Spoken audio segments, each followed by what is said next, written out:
Now in this problem you see that instead of a single logarithm you have a bunch of natural logs scattered throughout the equation and throughout the expression, and your goal is to try and condense the expression as much as possible.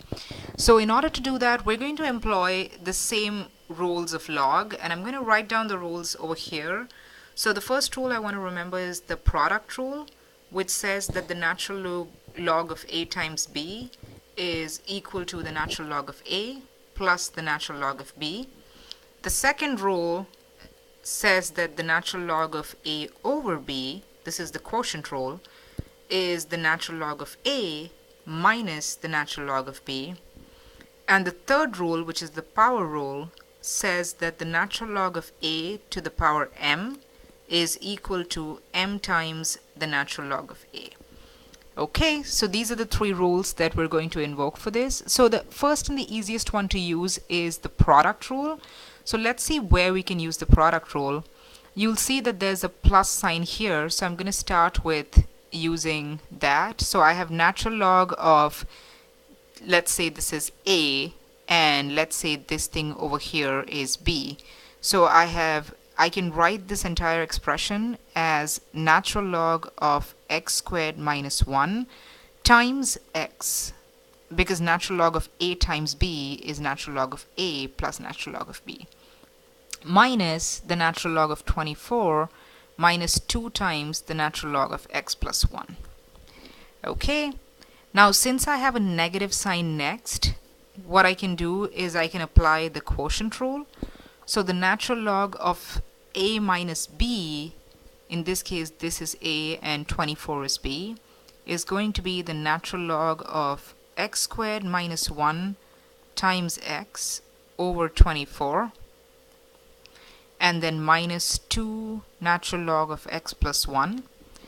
Now even though we have a negative sign over here, you'll see that we can't really apply the quotient rule because you have a 2 times natural log of x plus 1. So I have to fix that. How do I get rid of this 2? You can use the power rule, since the power rule has a number in front of it, and write the number that's in front of the natural log as the power.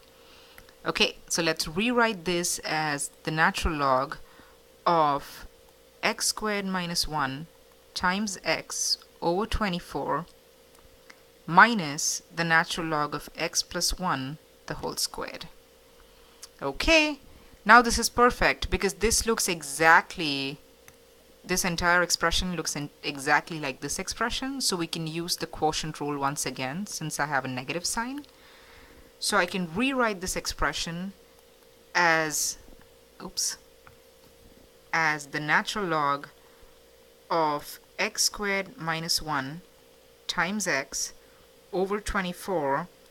Now since I have to divide a by b, the b comes in the denominator, so I'm going to have x plus 1 the whole square in the denominator here.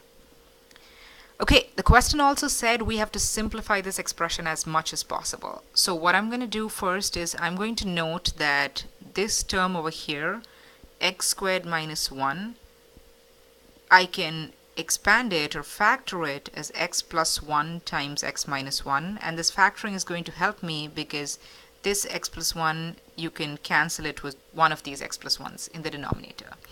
Okay, so let's rewrite the numerator as the natural log of x plus 1 times x minus 1 times x, and the denominator as 24. X plus 1 the whole square I'm going to write as x plus 1 times x plus 1. Okay, this means that I get to cancel x plus 1 from the numerator and denominator. Now I have factored the expressions in the numerator and denominator as much as possible, and there's nothing left to cancel. So that means that this is going to be my final answer. The natural log of x times x minus 1 over 24 times x plus 1. That's as condensed as I can possibly make this expression. And that's your final answer.